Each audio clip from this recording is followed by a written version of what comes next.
In moram povedati, da tako sodelovanje, ki zadnja leta teče, takrat že, ko je bil Miha predsednik, oprosti, kot ko rečem, pa zdaj, da je to sodelovanje enkratno in to pomeni, da smo skupaj močni.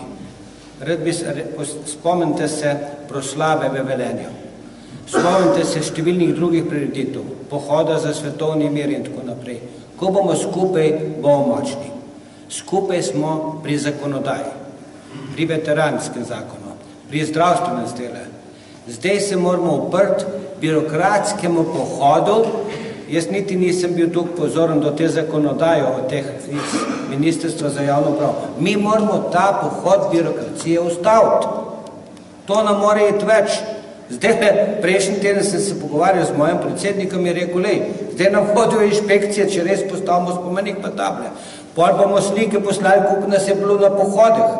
Ja, kje bomo pa tu končali s to birokracijo? To se mora ustaviti.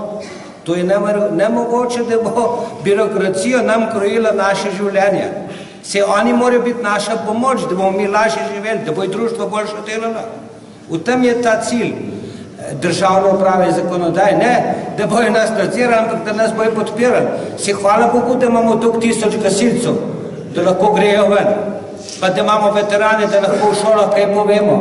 Moram reči, da se tega prenosa znanja in vedenja v šole premalo lotevamo. Jaz se leta prizadevam osebno, da bi preko Zavoda za šolstvo vendarle nekaj uspeli. Jaz vas ne bom učil se učbeniki, po vsem tem, kar sem proučil.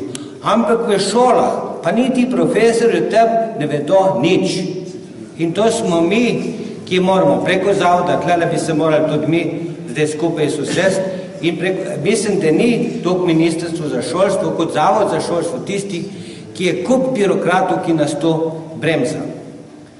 Zato predlagam, da tudi na tem področju naredimo en preboj naprej, to je eno, da ustavimo to drvečo birokracijo skupaj. Sam povem primer, ko smo bili skupaj pri predsednici vlade, še pri Bratovškovi, in smo mi zahtevali takrat tisti denar, se veste, kako so ga vzeli in kako je bilo, pa so tisti birokrati okoli rekli, ja, to je pa politično vprašanje. Pa sem rekel, a to, zdaj, ko mi zahtevamo ta denar nazaj politično, prej pa ni bilo politično, ko so nam ga vzeli. To je smešno, ne? Skratka, da ne bom predolg, želim vam uspešno delo tudi naprej, da dobro zaključite današnjo skupščino in srečno. Hvala.